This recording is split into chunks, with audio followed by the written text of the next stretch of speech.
ეს არის მარტივი ქალური კვანძი. წარმოქმნილია ერთნაირი ერთგრეხილიანი ორი მარგუშით.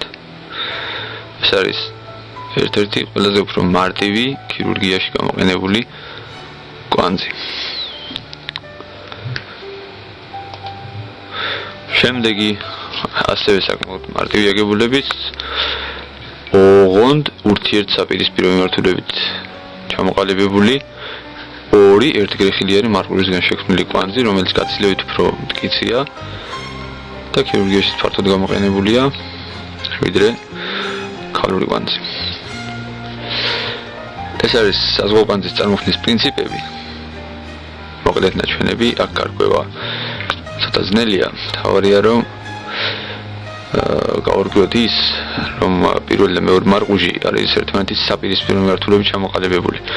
ეს კვანძის ჩამოყალიბების დროს მიიღწევა ან ერთი და იგივე ხელით სხვადასხვა მიმართულების მარგუჟის ჩამოყალიბებით, ან სხვადასხვა ხელით პირველი და მეორე მარგუჟის შესრულებით.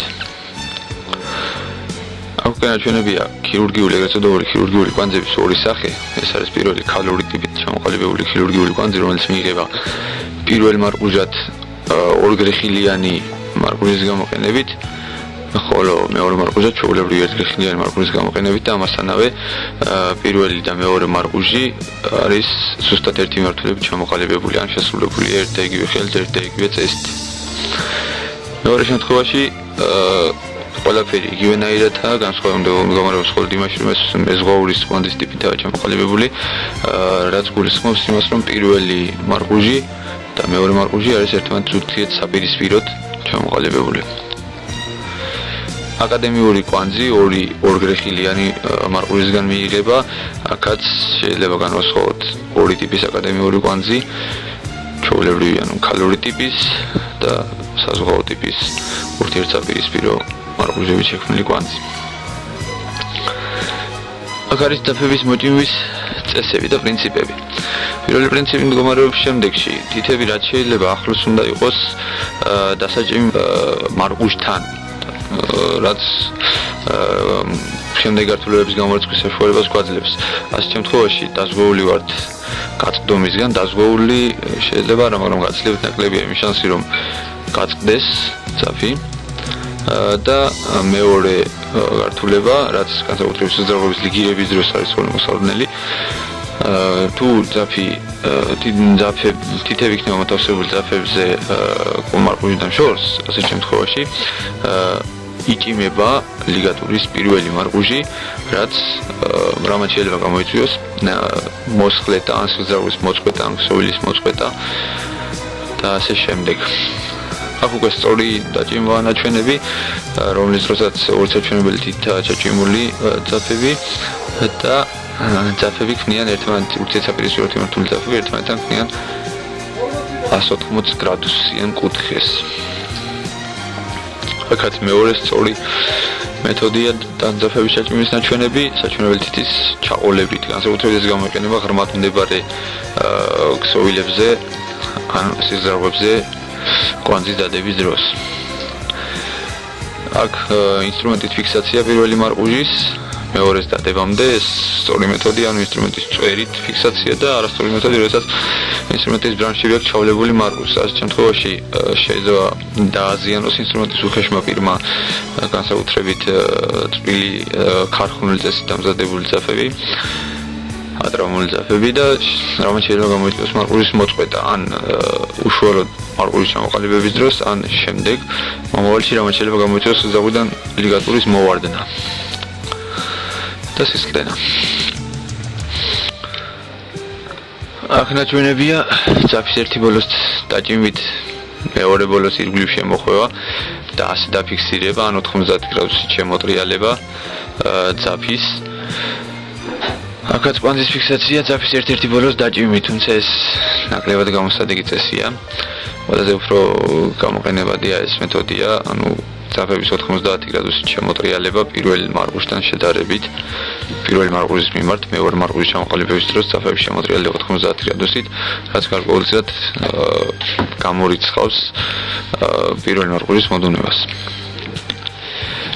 ჩვეულებრივი კვანძოვანი ნაკერის დადება ჩვეულებრივი კვანძოვანი ნაკერი ოღონდ სპეციალური ფირფიტების გამოყენებით.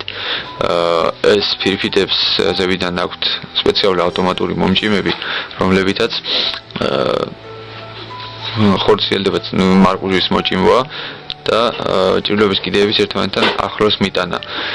ამავე დროს ზეწოლა ჭრილობის კიდეებზე ნაკლებია, შესაბამისად ასეთი ნაკერი დატოვებს ესთეტიკურად უფრო მისაღებ ნაწიბურს და როგორც ხედავთ გამოიყენება სახეზე ქირურგიული ოპერაციების დროს. ვერტიკალური პესებური ნაკერი დადებული და მარყუჟით ჩამოყალიბებული. ალგოვერის ნაკერი, ალგოვერი დონატის ნაკერი, ეს ნაკერიც გამოიყენება აგრეთვე პლასტიკურ ქირურგიაში, აგრეთვე გულმკერდის კისრის მიდამოს კანის გასაკერად. მისაღებია, იმიტომ რომ ესეც ესთეტიკური თვალსაზრისით ხელსაყრელი ნაკერია. ნაკერი გაივლის, ნაკერის დიდი ნაწილი გაივლის დერმაში და კანზე ამოდის მხოლოდ ორ ადგილზე. ისიც ჭრილობის ერთ-ერთ მხარეს, შესაბამისად საკმაოდ კარგად აახლოებს ჭრილობის კიდეებს ერთმანეთთან სწორად და ამავე დროს ზეწოლა ჭრილობის კიდეებზე თითქმის არ არის, რაც ხელსაყრელ პირობებს ქმნის ეპიდერმისის კარგად შესახვევას, შესაბამისად ნაწიბური დარჩება თხელი და ესთეტიკურად მისაღები. ჰორიზონტალური პესებური ნაკერი შეკრამდე და შეკრული მდგომარეობაში. ახლა რაც შეეხება ამ ნაკერებს, ეს ნაკერები პირველი კისისებური ნაკერი გამოიყენება მუცლისღვრის ქირურგიაში, განსაკუთრებით ნაწლავების ქირურგიაში, აგრეთვე სისხლძარღვთა ქირურგიაში. მის ძირითადი დანიშნულებაა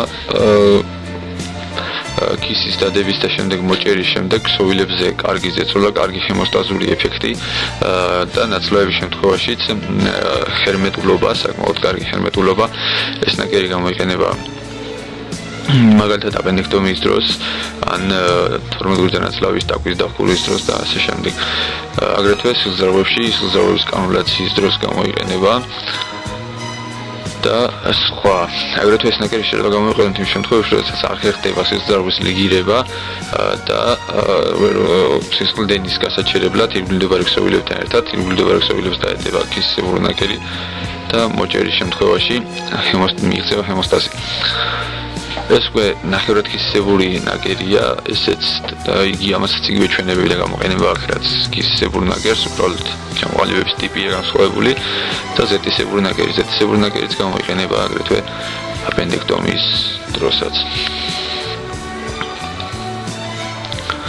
სტრუჩკოვის ნაკერი, ესეც მრავალგვირისტული ნაკერი, ჭრილობის, ღრმა ჭრილობის კიდეების უკეთესად მისატანად, იმისთვის რომ არ დარჩეს ჯიბეები ჭრილობის გაგერვის დროს და არ გამოიწვიოს ამ ჯიბეებში დაგროვებაც ქსოვილოვანი სითხეებისა და სისხლის, რასაც შეიძლება მოყვეს ჭრილობის დამემძვრიების შემთხვევაში დაჭირქება და სხვა ინფექციური გართულებები. მოცულობითი ნაკერები, ამოხვეული ნაკერი. ეს არის ჩვეულებრივი ამოხვეული ნაკერი, ლეიბისებური ამოხვეული ნაკერი და ეგრეთ წოდებული ჩამხრახნი ნაკერი, რომელიც პრაქტიკულად ორმაგი ნაკერია. ჭრილობის ერთი ბოლოდან მეორე ბოლოში გასვლის შემდეგ უკან მოbrunდება წაფი და ისევ გამოდის დასაწყისში. აქაც იგივე ეს უკვე არის ამოხვეული ნაკერი, ნაკერების ჩამოცმით წაფზე, ანუ ეგრეთ წოდებული მულტანოვსკის ნაკერი. ეს არის ეგრეთ წოდებული შმიდენის ნაკერი, ანუ ნაკერი ამობრუნებული ნაკერი. ამას იყენებენ ნაწლავებზე ოპერაციების დროს, განსაკუთრებით პირისპირ შერთულის წინა კედლის გასაკერად, პირველ რიადზე, პირველ რიგში. ეს ნაკერი არის პოლისპლასტიკური, ანუ მრავალ მოჭიმვადი ნაკერი. გამოიყენება ერთმანეთთან ახლოს მდებარე მრავალი ჭრილობის რამდენიმე ხაზის გასაკერად. ამოხვეულ ნაკერში ძაფის ბოლოების დაფიქსირების მეთოდი, აქაც იგივე, ეს სტრუჩკოვის უწყვეტი ნაკერის ძაფის ბოლოების დაფიქსირების მეთოდი და დავიწყოთ სალგეული მეთოდები. განვიხილოთ სალგეული მეთოდები, როგორ ხდება ჩამოყალიბება ქირურგიული მარყუჟების, ქირურგიული კვანძის დადების დროს ქირურგიული მარყუჟების ჩამოყალიბება. ყველაზე მარტივით დავიწყოთ და ხშირად გამოყენებადით ეს არის მარტივი წინა წესი. ძაფის საწყის ჩაჭიდება შორსმდებარე ძაფს დავიგავებთ მარჯვენა ხელით. მარჯვენა ხელის მე-3, მე-4, მე-5 თითებით დავაფიქსირებთ. ახლომდებარე ძაფს უკვე მარცხენა ხელის მე-3, მე-4, მე-5 თითებით დავაფიქსირებთ. და ძაფების ქვეშ შევიტანთ საჩვენებელი თითებს და ოდენავ წამოვწევთ. ამის შემდეგ მარცხენა ხელით ახლომდებარე ძაფი გადაგვაქვს წინ მარჯვენა ხელის მიმართულებით და მარჯვენა ხელითაც შორსმდებარე ძაფს უახლოვებთ ახლომდებარეს და ვაკეთებთ გადაჯვარედინებას. გადაჯვარედინების შედეგად საჩვენებელი თითზე მიიღება მარჯვენა ხელის საჩვენებელი თითზე მიიღება ჯვარედინი. ამ ჯვარედინს დავაფიქსირებთ მარჯვენა ხელის პირველი თითით. შემდეგ მარცხენა ხელით ხელის როტაციის მარჯვენა ხელის როტაციის მედიალ როტაციის შემდეგ ახლომდებარე ძაფს შევიტანთ თითებს შორის. ვახორციელებთ მარჯვენა ხელის ლატერალურ როტაციას, რის შედეგადაც საჩვენებელი თითი გამოიტანს მარყურში ახლომდებარე ძაფს. გამოვართმევთ მარყურში გამოტანილ ძაფს და შემდეგ ეტაპი უკვე არის დაჭიმვა, მარყურის მოჭერა ჭრილობაზე. მოჭერა ხორციელდება შემდეგნაირად: ახლომდებარე ძაფი მარცხენა ხელით მიდის იჭიმება მიმართულებით ჩვენგან საპირისპიროდ, ხოლო შორსმდებარე ძაფი მარჯვენა ხელით იჭიმება მიმართულებით ჩვენსკენ. ეს მეორე ხშირად გამოყენებადი წესი განსაკუთრებით ზოგად ქირურგიაში. ძაფის მიწოდებით პირველი თითით ჩაჭიდება იგივეა როგორც მარტივი წინა წესის დროს, განსხვავება მდგომარეობს შემდეგში. საწყის ჩაჭიდების შემდეგ მარჯვენა ხელის პირველი თითი შედის ახლომდებარე ძაფის ქვეშ და მას მოზიდავს ლატერალური მიმართულებით, რის შემდეგადაც მარჯვენა ხელის დიდი თითი ან პირველი თითი შევა შორსმდებარე ძაფის ლატერალურად და ყალიბდება მარყურში. მარყურის ჩამოყალიბების შემდეგ პარალელურად ჩამოყალიბდება ჯვარედინიც პირველი თითის ზურგზე და მარცხენა ხელით ახლომდებარე ძაფი გადაგვაქვს წინ. დავაფიქსირებთ პირველი თითის ბალიშზე და ზემოდან დავაფიქსირებთ მარჯვენა ხელის მეორე თითით, ანუ საჩვენებელი თითით. ამის შემდეგ ხელის ლატერალურ როტაციას ვახორციელებთ და შექმნილ მარყურში გამოგვაქვს ახლომდებარე ძაფი, გამოვართმევთ მეორე ხელით და ვახორციელებთ ძაფის დაჭიმვას. დაჭიმვაც ხორციელდება იგივენაირად, ანალოგიურია მარტივი წინა წესის. ანუ ახლომდებარე ძაფი მიდის მიმართულებით ჩვენგან და შორსმდებარე ძაფი იჭიმება მიმართულებით ჩვენსკენ.